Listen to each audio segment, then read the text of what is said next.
सुमेश सैनी नूं high court तो मिली राहत। हाई कोर्ट ने निचली अदालत नूं रिमांड ते फैसला लैण तो फिलहाल रोकिया। थोड़ी देर च आ सकदी है डिटेल ऑर्डर। कोटकपूरा गोलीकांड मामले च सुप्रीम कोर्ट पहुंची पंजाब सरकार। SIT की जांच रद्द करने के फैसले खिलाफ दाखिल की SLP कुंवर विजय प्रताप की टीम ने की सी जांच। सुखबीर बादल ने गुरु हर सहाय तो उम्मीदवार का किया ऐलान। वरदेव सिंह नूनी मान के नां ते लाई मोहर। हल्के तो तीजी बार किस्मत अजमाउणगे नूनी मान। मोहम्मद मुस्तफा बने नवजोत सिंह सिद्धू के प्रिंसीपल रणनीतिक सलाहकार। AICC नाल तालमेल लई पंजाब कांग्रेस का कोआर्डीनेटर भी लगाया। सिद्धू ने खुद सौंपया नियुक्ति पत्र।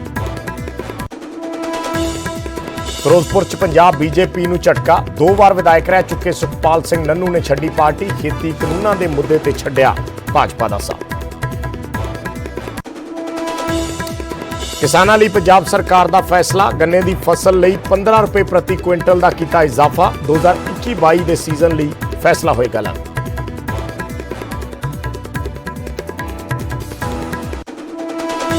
पंजाब भाजपा के वफद ने विदेश राज मंत्री मीनाक्षी लेखी नाल कीती मुलाकात। लाहौर च महाराजा रणजीत सिंह के बुत के अपमान का चक्या मुद्दा।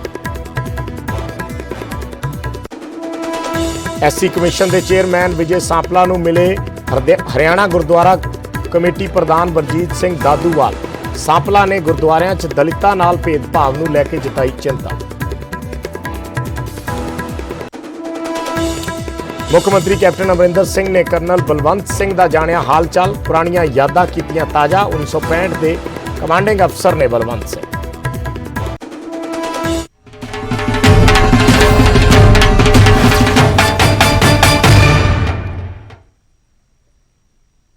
सत श्री अकाल। न्यूज़ 18 पंजाब हरियाणा हिमाचल देख रहे सारे दर्शकों का स्वागत है। मैं हाँ विजयपाल सिंह बराड़। सब तो पहला गल साबका DGP सुमेश सिंह सैनी की। इंतजार किया जा रहा है लिखती आदेशों का, पर पंजाब हरियाणा हाई कोर्ट ने वर्बली राहत दे दी है सुमेश सिंह सैनी नूं, क्योंकि मोहाली कोर्ट नूं किसी भी तरह का रिमांड संबंधी फैसला लैन तो रोक दिता है। हाई कोर्ट के विच अज बहस चली है। 3-4 घंटे सुनवाई हुई है और उस तो बाद फैसले का इंतजार किया जा रहा है। पर जुबानी तौर पर ਜਿਹੜੇ ਜ਼ੁਬਾਨੀ ਆਦੇਸ਼ ਨੇ ਉਹ ਜ਼ਰੂਰ ਦਿੱਤੇ ਗਏ ਕਿ ਮੋਹਾਲੀ ਅਦਾਲਤ ਨੂੰ ਕੋਈ ਵੀ ਸੈਣੀ ਸੰਬੰਧੀ ਫੈਸਲਾ ਲੈਣ ਤੋਂ ਰੋਕ ਦਿੱਤਾ ਗਿਆ। ਕੋਈ ਰਿਮਾਂਡ ਸੰਬੰਧੀ ਫੈਸਲਾ ਲੈਣ ਤੋਂ ਰੋਕ ਦਿੱਤਾ ਗਿਆ, ਕਿਉਂਕਿ ਸੈਣੀ ਨੂੰ ਅੱਜ ਮੋਹਾਲੀ ਦੀ ਅਦਾਲਤ ਦੇ ਵਿੱਚ ਪੇਸ਼ ਕੀਤਾ ਗਿਆ ਸੀ ਔਰ ਵਿਜੀਲੈਂਸ ਵੱਲੋਂ ਸੈਣੀ ਦਾ ਰਿਮਾਂਡ ਮੰਗਿਆ ਜਾ ਰਿਹਾ ਸੀ। ਪਰ ਇਸ ਦੌਰਾਨ ਹਾਈ ਕੋਰਟ ਦੇ ਵਿੱਚ ਸੈਣੀ ਦੀ ਗ੍ਰਿਫਤਾਰੀ ਤੇ ਹੀ ਸੈਣੀ ਦੇ ਵਕੀਲਾਂ ਵੱਲੋਂ ਸਵਾਲ ਚੱਕੇ ਗਏ ਔਰ ਉਸ ਤੋਂ ਬਾਅਦ 3-4 ਘੰਟੇ ਦੀ ਸੁਣਵਾਈ ਤੋਂ ਬਾਅਦ हाई कोर्ट ने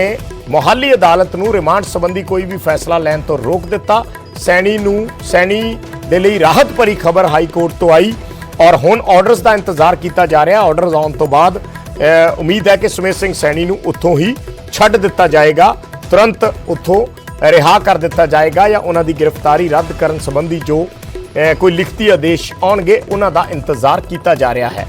सो हाई कोर्ट ने फिलहाल निचली अदालत ने कहा है कि फिलहाल रिमांड से उदों तक कोई फैसला ना लिया जाए। कई टिप्पणियां भी अदालत के विच सुनवाई के दौरान कीतियां गईयां ने। साडे सहयोगी मनोज राठी और उमेश शर्मा साडे नाल जुड़े हुए हैं। मनोज राठी दा रुख कर लैंदे हां। मनोज, इस वेले स्थिति समझनी चाहांगे की स्थिति है, तस्वीरां दे जरिए भी जे दिखा सको तो।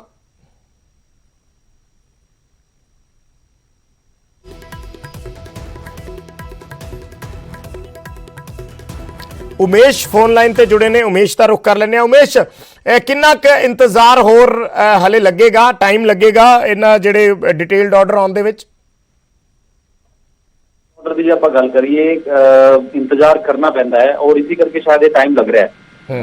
मैनूं लगता है कि कुछ देर बाद 15-20 मिनट या आधे घंटे के बाद ये ऑर्डर आ सकते हैं, क्योंकि डिटेल ऑर्डर जदों आपां कहंदे हां डिटेल ऑर्डर का मतलब होंदा है कि पूरा विस्तृत एक ऑर्डर जी। और यही कारण है कि जस्टिस त्यागी ने स्टेट को पूछा सीगा भी तुसीं किदां दा ऑर्डर, इंटरम ऑर्डर करा या डिटेल ऑर्डर करने चाहिए, तो उन्होंने कहा तुहाडी मर्जी है। तो कोर्ट मैनूं लगता है कि पूरे डिटेल ऑर्डर की तैयारी कर रहा है, इस करके ही टाइम इन्ना लग रहा है। और जदों तक लिखती ऑर्डर नहीं भेजे आते, मोहाली कोर्ट की सिचुएशन मैं समझ सकता। मनोज लगातार कवर कर रहा है, मनोज उत्थे जब तक लिखती ऑर्डर हाथ नहीं आते तो वो सिचुएशन एज इट इज ही रहेगी। सैनी उत्थे ही रहणगे। लिखती ऑर्डर तो बाद ही सिचुएशन क्लीयर होएगी कि वो घरे जाणगे।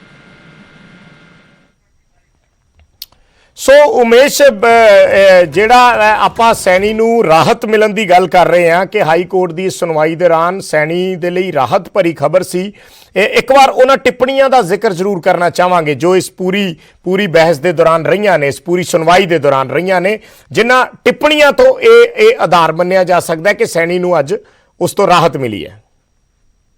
ਦੇਖੋ ਵੀ ਜੇ ਸਵੇਰ ਦਾ ਜਿਸ ਹਿਸਾਬ ਨਾਲ ਟਿੱਪਣੀਆਂ ਦਾ ਦੌਰ ਚੱਲਿਆ, ਸਭ ਤੋਂ ਪਹਿਲਾਂ ਕੋਰਟ ਦੀ ਜਿਹੜੀ ਟਿੱਪਣੀ ਦੀ ਆਪਾਂ ਗੱਲ ਕਰੀਏ, ਕੋਰਟ ਨੇ ਇਹੀ ਪੁੱਛਿਆ ਕਿ ਤੁਸੀਂ ਕਿਸ ਬੇਸ ਤੇ ਸੈਣੀ ਨੂੰ, ਸੁਮੇਧ ਸਿੰਘ ਸੈਣੀ ਦੀ ਅਰੈਸਟ ਕੀਤੀ ਹੈ, ਕਿਆ ਪ੍ਰੋਪਰ ਨਿਯਮਾਂ ਦਾ ਪਾਲਨ ਕੀਤਾ ਗਿਆ ਜਾਂ ਨਹੀਂ ਕੀਤਾ ਗਿਆ, ਇਹ ਸਾਰੀ ਚੀਜ਼ਾਂ ਪੁੱਛੀਆਂ। ਫਿਰ ਗੱਲ ਆਈ ਹੈ ਵਿਜੀਲੈਂਸ ਨੇ ਜਦੋਂ ਦੱਸਿਆ ਕਿ 11 ਨੰਬਰ FIR ਹੈ, ਉਸ FIR ਦਾ ਪੁੱਛਿਆ ਔਰ FIR ਪੜ੍ਹ ਕੇ ਸੁਣਾਣੀ ਪੈਂਦੀ ਹੈ। ਸਰਕਾਰੀ ਵਕੀਲ ਨੇ FIR ਪੜ੍ਹਨੀ ਸ਼ੁਰੂ ਕੀਤੀ, ਦੱਸਿਆ ਵੀ ਇਸ FIR ਵਿੱਚ ਸੈਣੀ ਨੂੰ ਕਦੋਂ ਨੋਮੀਨੇਟ ਕੀਤਾ, ਤਾਂ ਵਿਜੀਲੈਂਸ ਨੇ ਦੱਸਿਆ ਵੀ ਅਸੀਂ 2 ਅਗਸਤ ਨੂੰ ਨੋਮੀਨੇਟ ਕਰ ਲਿਆ। ਸਿਲਸਿਲੇਵਾਰ ਉੱਥੇ ਚੱਲੀਆਂ ਟਿੱਪਣੀਆਂ ਦੀ ਜੇ ਆਪਾਂ ਗੱਲ ਕਰੀਏ ਤੇ ਕੋਰਟ ਨੇ ਪੁੱਛਿਆ ਵੀ ਫੌਜ ਤੁਸੀਂ ਕਹਿ ਰਹੇ ਹੋ ਕਿ ਧੋਖਾਧੜੀ ਹੋਈ ਹੈ, ਪ੍ਰੂਵ ਕਿੱਦਾਂ ਕਰੋਗੇ ਧੋਖਾਧੜੀ ਹੋਈ। ਵਿਜੀਲੈਂਸ ਨੇ ਜਵਾਬ ਦਿੱਤਾ ਜੀ ਜਸਪਾਲ ਤੇ ਸੁਮੇਧ ਸਿੰਘ ਸੈਣੀ ਦੇ ਕਾਗਜ਼ ਜਿਹੜੇ ਹੈਗੇ ਨੇ ਉਹ ਗਲਤ ਕਾਗਜ਼ ਨੇ, ਫਰਜ਼ੀ ਨੇ। ਉਹਦਾ ਵੀ ਪੁੱਛਿਆ ਕਿ ਕਿੱਦਾਂ ਫਰਜ਼ੀ ਨੇ, ਤੁਸੀਂ ਇਹ ਵੀ ਪ੍ਰੂਵ ਕਰੋ, ਵੀ ਕੋਰਟ ਨੂੰ ਸੈਟੀਸਫਾਈ ਕਰੋ। ਉਸ ਤੋਂ ਬਾਅਦ ਹੋਰ ਤਲਕ ਟਿੱਪਣੀਆਂ ਚੱਲੀਆਂ ਨੇ। ਜਦੋਂ ਕੋਰਟ ਨੇ ਕਿਹਾ ਵੀ ਤੁਹਾਨੂੰ ਪਤਾ ਸੀਗਾ ਵੀ 7 ਦਿਨ ਦਾ ਨੋਟਿਸ ਦੇਣਾ ਜ਼ਰੂਰੀ ਹੈ ਕਿਸੇ ਵੀ ਜਾਂਚ ਵਿੱਚ ਜਦੋਂ ਸ਼ਾਮਿਲ ਹੋਣਾ ਜਾਂ ਅਰੈਸਟ ਕਰਨਾ ਜਾਂ ਨੋਮੀਨੇਟ ਕਰਨਾ, ਤੇ ਤੁਸੀਂ ਕਿਉਂ ਨਹੀਂ ਉਹਦੀ ਪਾਲਣਾ ਕੀਤੀ। ਕੋਰਟ ਨੇ ਸਿਧਾਰਥ ਲੂਥਰਾ ਜਿਹੜੇ ਪੰਜਾਬ ਸਰਕਾਰ ਦੇ ਵਕੀਲ ਹੈ ਉਹਨਾਂ ਨੂੰ ਵੀ ਕਈ ਵਾਰ ਪੁੱਛਿਆ ਕਿ ਤੁਸੀਂ ਇਹ ਦੱਸੋ, ਜਦੋਂ ਪਹਿਲਾਂ ਕੁਝ ਪਿਛਲੀ ਪਟੀਸ਼ਨਾਂ ਵਿੱਚ ਸ਼ੰਕਾ ਜ਼ਾਹਿਰ ਕੀਤੀ ਗਈ ਸੀ ਕਿ 11 ਨੰਬਰ FIR ਵਿੱਚ ਸੁਮੇਧ ਸਿੰਘ ਸੈਣੀ ਦਾ ਇੱਕ ਕਹਿਣਾ ਸੀਗਾ, ਵਰਬਲ ਕਹਿਣਾ ਸੀਗਾ ਕਿ ਉਹਨਾਂ ਨੂੰ ਇੰਪਲੀਕੇਟ ਕੀਤਾ ਜਾ ਸਕਦਾ ਹੈ, ਤੇ ਤੁਸੀਂ ਉਸ ਟਾਈਮ ਕਿਹਾ ਸੀਗਾ ਨਹੀਂ ਸਾਡਾ ਕੋਈ ਹੈ ਜੀ ਕੋਈ ਹਲੇ ਵਿਚਾਰ ਨਹੀਂ ਹੈ। ਫਿਰ ਉਸੇ FIR ਤੁਸੀਂ ਅਰੈਸਟ ਕਰਦੇ ਹੋ, ਤਾਂ ਉਹਦਾ ਵੀ ਕੋਈ ਜਵਾਬ ਨਹੀਂ ਸੀਗਾ। ਫਿਰ ਹੈਬੀਅਸ ਕਾਰਪਸ ਬੰਦੀ ਪ੍ਰਤੱਖਿਕਾ ਦੀ ਯਾਚਿਕਾ ਦਾ ਜ਼ਿਕਰ ਆਇਆ ਕਿਉਂਕਿ ਉਹ ਵੀ ਜਸਟਿਸ ਤਿਆਗੀ ਕੋਲ ਸ਼ਿਫਟ ਕਰਤੀ ਗਈ ਸੀ ਦੁਪਹਿਰੇ, ਤੇ ਸਰਕਾਰ ਕਹਿੰਦੀ ਹੈ ਜੀ ਅਸੀਂ ਤਾਂ ਵਿਰੋਧ ਕਰਦੇ ਹਾਂ ਕਿਉਂਕਿ ਕੋਰਟ ਵਿੱਚ ਮੋਹਾਲੀ ਕੋਰਟ ਵਿੱਚ ਅਸੀਂ ਪੇਸ਼ ਕਰ ਚੁੱਕੇ ਹਾਂ। ਜਸਟਿਸ ਤਿਆਗੀ ਦਾ ਇਹ ਕਹਿਣਾ ਸੀਗਾ ਕਿ ਜਿਸ ਹਿਸਾਬ ਨਾਲ ਤੁਸੀਂ ਸੁਮੇਧ ਸਿੰਘ ਸੈਣੀ ਦੀ ਅਰੈਸਟ ਪਾਈ ਹੈ, ਫਰਜ਼ੀ ਕਾਗਜ਼ ਦਾ ਜ਼ਿਕਰ ਕਰ ਰਹੇ ਹੋ, ਕੋਠੀ ਦਾ ਜ਼ਿਕਰ ਕਰ ਰਹੇ ਹੋ, ਟ੍ਰਾਂਜੈਕਸ਼ਨਾਂ ਦਾ ਜ਼ਿਕਰ ਕਰ ਰਹੇ ਹੋ, ਉਹ ਕਿੱਥੇ ਤੁਸੀਂ ਪ੍ਰੂਵ ਕਿਉਂ ਨਹੀਂ ਕਰ ਪਾ ਰਹੇ ਹੋ ਕਿ ਮੈਂ ਉਸ ਚੀਜ਼ ਤੋਂ ਸਹਿਮਤ ਕਿਉਂ ਨਹੀਂ ਹਾਂ ਤੁਹਾਡੀ ਜਿਹੜੀ ਤੁਸੀਂ ਕਾਰਵਾਈ ਕੀਤੀ ਹੈ। ਇਹ ਸਾਰੀ ਤਲਕ ਟਿੱਪਣੀਆਂ ਹੋਈਆਂ। ਫਿਰ ਗੱਲ ਸੁਣਵਾਈ ਜਦੋਂ ਆਈ ਹੈ ਕਿ ਕਿਆ ਤੁਸੀਂ ਇੰਟਰਿਮ ਆਰਡਰ ਚਾਹੁੰਦੇ ਹੋ ਕਿਉਂਕਿ ਮੈਂ ਰਿਲੀਜ਼ ਆਰਡਰ ਕਰਨਾ ਹੈ, ਇਹ ਸਾਫ਼ ਕਿਹਾ ਜਸਟਿਸ ਨੇ ਮੈਂ ਰਿਲੀਜ਼ ਆਰਡਰ ਕਰਨਾ ਹੈ। ਔਰ ਥੱਲੇ ਪੁੱਛਿਆ ਸਰਤੇਜ ਨਰੂਲਾ ਜਿਹੜੇ ਪੰਜਾਬ ਸਰਕਾਰ ਦੇ ਪਬਲਿਕ ਪ੍ਰੋਸੀਕਿਊਟਰ ਨੇ, ਸਪੈਸ਼ਲ ਪਬਲਿਕ ਪ੍ਰੋਸੀਕਿਊਟਰ ਨੇ, ਜਿਨ੍ਹਾਂ ਨੂੰ ਪੰਜਾਬ ਸਰਕਾਰ ਨੇ ਇਸ ਕੇਸ ਵਿੱਚ ਸਪੈਸ਼ਲ ਲਾਇਆ ਸੀਗਾ, ਸਾਕਰੇ ਕੋਠੀ ਵਾਲਾ ਕੇਸ, ਉਹਨਾਂ ਤੋਂ ਪੁੱਛਿਆ ਕਿ ਥੱਲੇ ਮੋਹਾਲੀ ਅਦਾਲਤ ਵਿੱਚ ਕੀ ਚੱਲ ਰਿਹਾ। ਉਹਨਾਂ ਨੇ ਕਿਹਾ ਕਿ ਉੱਥੇ ਰਿਮਾਂਡ ਲਈ ਬਹਿਸ ਹੋ ਚੁੱਕੀ ਹੈ ਪੂਰੀ, ਤਾਂ ਸਾਫ਼ ਕਿਹਾ ਕਿ ਹਲੇ ਉੱਥੇ ਕੁਝ ਅੱਗੇ ਚੀਜ਼ ਨਾ ਵਧੇ। ਸਾਫ਼ ਸੰਕੇਤ ਸੀਗਾ ਕਿ ਸੈਣੀ ਨੂੰ ਰਾਹਤ ਮਿਲਣ ਜਾ ਰਹੀ ਹੈ। ਬਸ ਹੁਣ ਵਿਜੇ ਉਹੀ ਹੈ ਕਿ ਆਰਡਰ ਦੀ ਵੇਟ ਹੈ। ਔਰ ਤਲਕ ਟਿੱਪਣੀ ਦੀ ਆਪਾਂ ਗੱਲ ਕਰੀਏ, ਉਹਦੇ ਅਰਨਬ ਗੋਸਵਾਮੀ ਦਾ ਜ਼ਿਕਰ ਕੀਤਾ ਕਿ ਤੁਹਾਨੂੰ ਕਿੱਦਾਂ ਦਾ ਆਰਡਰ ਚਾਹੀਏ, ਉਦਾਂ ਦਾ ਚਾਹੀਦਾ, ਜਾਂ ਕੰਟੈਂਪਟ ਦੀ ਆਪਾਂ ਗੱਲ ਕਰੀਏ ਵਿਜੇ ਜਿੱਦਾਂ ਆਪਾਂ ਜ਼ਿਕਰ ਕਰ ਰਹੇ ਸੀ। ਠੀਕ ਹੈ ਉਮੇਸ਼, ਇੱਕ ਵਾਰੀ ਮਨੋਜ ਰਾਠੀ ਕੋਲ ਚੱਲਦੇ ਆ। ਮਨੋਜ ਜੁੜੇ ਹੋਏ ਨੇ ਸਾਡੇ ਨਾਲ ਮੋਹਾਲੀ ਕੋਰਟ ਤੋਂ। ਮਨੋਜ ਕੀ ਅਪਡੇਟ ਹੈ, ਕੋਈ ਮੋਹਾਲੀ ਕੋਰਟ ਚੋਂ ਕੋਈ ਹਲਚਲ ਹੋਈ? ਬਿਲਕੁਲ ਵਿਜੇ, ਹੁਣ ਹਲਚਲ ਜਿਹੜੀ ਹੈ ਉਹ ਸ਼ੁਰੂ ਹੋ ਚੁੱਕੀ ਹੈ। ਸੁਮੇਧ ਸਿੰਘ ਸੈਣੀ ਦੀ ਜਿਹੜੀ ਅਸੀਂ ਕਹਿ ਰਹੇ ਸੀਗੇ ਲਿਖਿਤ ਆਰਡਰ ਦੀ ਤਿਆਰੀ ਜਿਹੜੀ ਹੈ, ਤੇ ਹੁਣ ਕਹਿ ਸਕਦੇ ਆ ਕਿ ਹੁਣ ਜਿਹੜੀ ਹਲਚਲ ਅੰਦਰ ਤੇਜ਼ ਹੋਈ ਹੈ ਕਿਉਂਕਿ ਜਿਹੜੇ ਆਰਡਰ ਦੀ ਜਿਹੜੀ ਵੇਟ ਕਰ ਰਹੇ ਸੀਗੇ ਕਿਉਂਕਿ ਲਗਾਤਾਰ ਜਿਹੜੇ ਸੁਮੇਧ ਸਿੰਘ ਸੈਣੀ ਦੇ ਵਕੀਲ ਨੇ ਉਹ ਬੈਠੇ ਹੋਏ ਨੇ ਅੰਦਰ, ਤੇ ਬਸ ਸਿਰਫ ਵੇਟ ਕੀਤਾ ਜਾ ਰਿਹਾ ਹੈ। ਵੇਟ ਤੋਂ ਬਾਅਦ ਇਹ ਸਿੱਧਾ ਇੱਥੋਂ ਨਿਕਲਣਗੇ। ਤੇ ਹੁਣ ਤੁਸੀਂ ਤਸਵੀਰਾਂ ਵੇਖ ਸਕਦੇ ਹੋ ਕਿ ਹਲਚਲ ਜ਼ਰੂਰ ਤੇਜ਼ ਹੋਈ ਹੈ ਅੰਦਰ, ਕਿਉਂਕਿ ਹੁਣ ਤੱਕ ਅੰਦਰ ਦੀ ਜਿਹੜੀ ਇਨਫੋਰਮੇਸ਼ਨ ਸਾਹਮਣੇ ਆ ਰਹੀ ਹੈ ਕਿ ਹੁਣ ਜਿਹੜੀ ਫਾਰਮੈਲਿਟੀਜ਼ ਹੈ ਉਹ ਮੋਸਟਲੀ ਜਿਹੜੀ ਹੈ ਉਹ ਪੂਰੀ ਹੋਣ ਲੱਗੀ ਹੈ, ਜਿਸ ਕਰਕੇ ਹੁਣ ਜਿਹੜੀ ਹਲਚਲ ਹੈ ਇੱਥੇ ਫੋਰਸ ਜਿਹੜੀ ਹੈ ਉਹ ਲਾਉਣ ਦੀ ਜਿਹੜੀ ਤਿਆਰੀ ਹੈ ਉਹ ਕੀਤੀ ਜਾ ਰਹੀ ਹੈ। ਤਸਵੀਰਾਂ ਤੁਸੀਂ ਵੇਖ ਸਕਦੇ ਹੋ, ਐਕਸਕਲੂਸਿਵ ਤਸਵੀਰਾਂ ਤੁਸੀਂ ਵੇਖ ਸਕਦੇ ਹੋ ਕਿ ਖੁਦ ਸੁਮੇਧ ਸਿੰਘ ਸੈਣੀ ਦੀ ਜਿਹੜੀ ਗੱਡੀ ਹੈ ਉਹ ਵੀ ਇੱਥੇ ਲੱਗ ਚੁੱਕੀ ਹੈ। ਯਾਨੀ ਕਿ ਹੁਣ ਅਸੀਂ ਕਹਿ ਸਕਦੇ ਹਾਂ ਕਿ ਜਿਹੜੀ ਤਿਆਰੀ ਹੈ ਸੁਮੇਧ ਸਿੰਘ ਸੈਣੀ ਨੂੰ ਲਿਜਾਣ ਦੀ ਉਹ ਹੁਣ ਪੂਰੀ ਹੋ ਚੁੱਕੀ ਹੈ, ਕਿਉਂਕਿ ਅੰਦਰ ਜਿਹੜੇ ਸੁਮੇਧ ਸਿੰਘ ਸੈਣੀ ਦੇ ਵਕੀਲ ਨੇ ਉਹ ਵੀ ਇੱਥੇ ਬੈਠੇ ਨੇ। ਸੁਮੇਧ ਸਿੰਘ ਸੈਣੀ ਖੁਦ ਅੰਦਰ ਜਿਹੜੇ ਹੈਗੇ ਉਹ ਉਹਨਾਂ ਨੂੰ ਸਾਈਡ ਤੇ ਰੂਮ ਤੇ ਬਿਠਾਇਆ ਹੋਇਆ ਹੈ, ਤੇ ਉਹਨਾਂ ਦਾ ਕਹਿਣਾ ਹੈ ਹਾਲਾਂਕਿ ਹੁਣ ਰੂਟ ਜਿਹੜਾ ਤਿਆਰ ਕੀਤਾ ਗਿਆ ਸੀਗਾ ਕਿ ਮੀਡੀਆ ਤੋਂ ਕਿਸ ਤਰ੍ਹਾਂ ਬਚ ਕੇ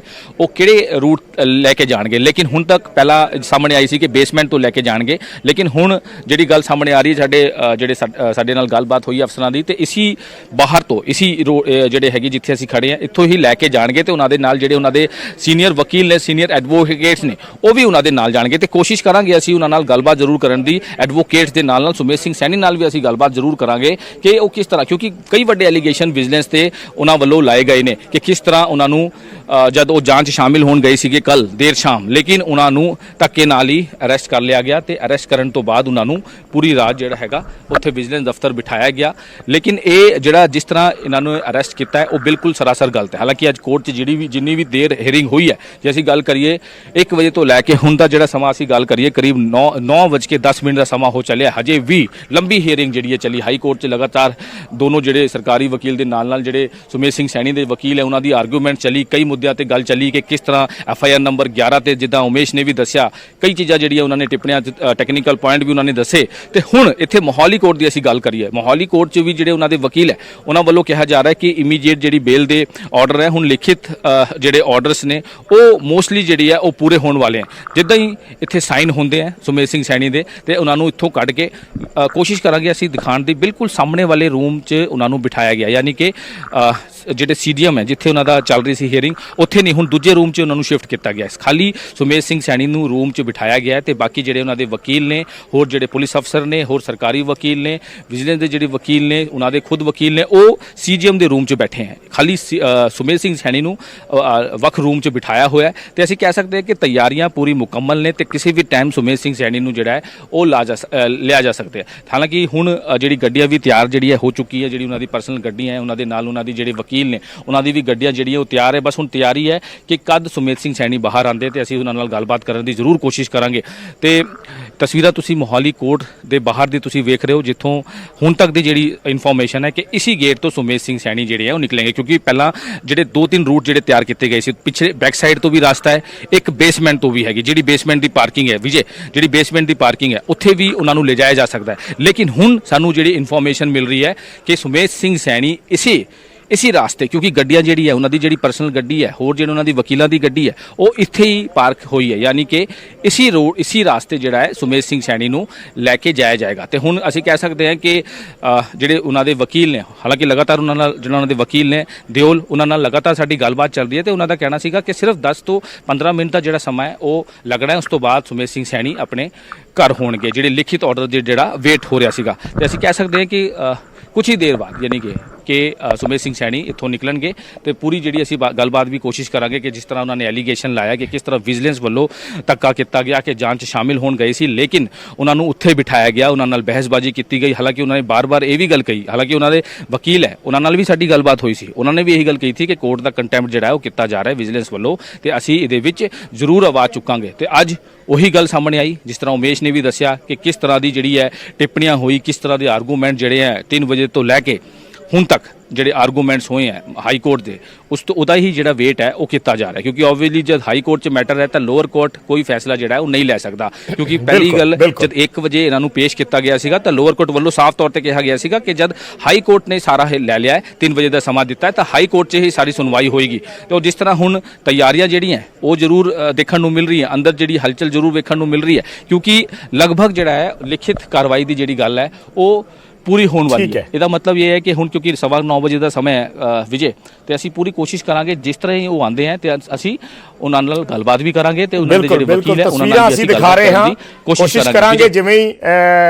ਕੋਰਟ ਦਾ ਆਰਡਰ ਆਉਂਦਾ ਹੈ ਉਸ ਤੋਂ ਬਾਅਦ ਦਾ ਜੋ ਮਾਹੌਲ ਹੈ ਉਹ ਦਰਸ਼ਕਾਂ ਤੱਕ ਤਸਵੀਰਾਂ ਦੇ ਜ਼ਰੀਏ ਪਹੁੰਚਾ ਸਕੀਏ। ਸਾਡੇ ਸਹਿਯੋਗੀ ਮਨੋਜ ਰਾਠੀ ਜੋ ਪੂਰੀ ਲਾਈਵ ਤਸਵੀਰਾਂ ਉੱਥੋਂ ਦਿਖਾ ਰਹੇ ਨੇ, ਇਸ ਵੇਲੇ ਕੋਰਟ ਦੇ ਬਾਹਰ ਮੌਜੂਦ ਨੇ। ਉਧਰੋਂ ਉਮੇਸ਼ ਸ਼ਰਮਾ ਸਾਨੂੰ ਹਾਈ ਕੋਰਟ ਦੇ ਆਰਡਰ ਦੀ ਪੂਰੀ ਜਾਣਕਾਰੀ ਦੇ ਰਹੇ ਨੇ, ਜੋ ਟਿੱਪਣੀਆਂ ਹੋਈਆਂ ਇਸ ਬਹਿਸ ਦੇ ਦੌਰਾਨ ਪੂਰੀ ਜੋ ਮਾਹੌਲ ਰਿਹਾ ਉਸ ਬਾਬਤ ਜਾਣਕਾਰੀ ਦਿੱਤੀ ਹੈ। ਸੋ ਜਿਵੇਂ ਹੀ ਇਸ ਬਾਬਤ ਆਰਡਰ ਸਾਹਮਣੇ ਆਉਂਦਾ ਹੈ ਉਸ ਤੋਂ ਬਾਅਦ ਅਸੀਂ ਦੁਬਾਰਾ ਫਿਰ ਇਹ ਤਸਵੀਰਾਂ ਔਰ ਕੋਰਟ ਦਾ ਮਾਹੌਲ ਹੈ ਜਿਹੜਾ ਉਹ ਦਰਸ਼ਕਾਂ ਤੱਕ ਪਹੁੰਚਾਵਾਂਗੇ।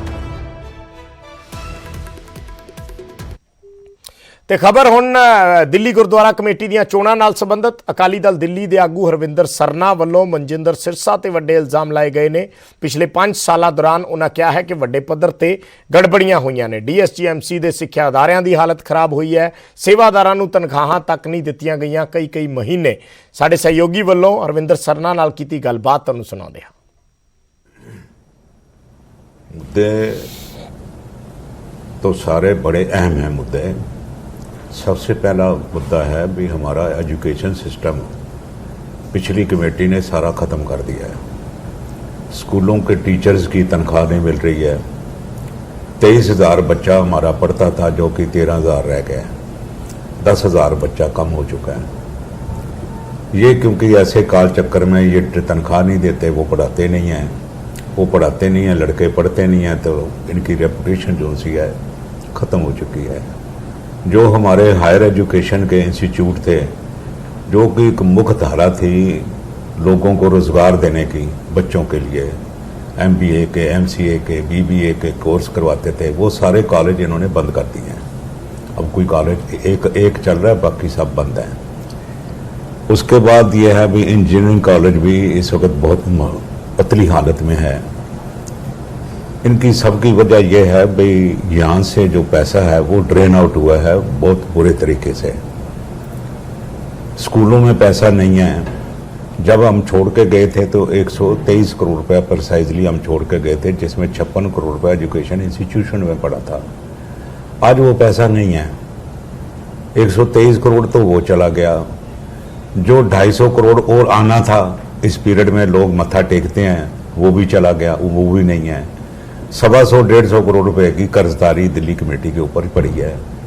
ये 500-600 करोड़ रुपए का जो घपला है, जो ड्रेन आउट हुआ है, इसने फाइनेंशियल हालात गुरुद्वारों की बहुत बुरी कर दी है।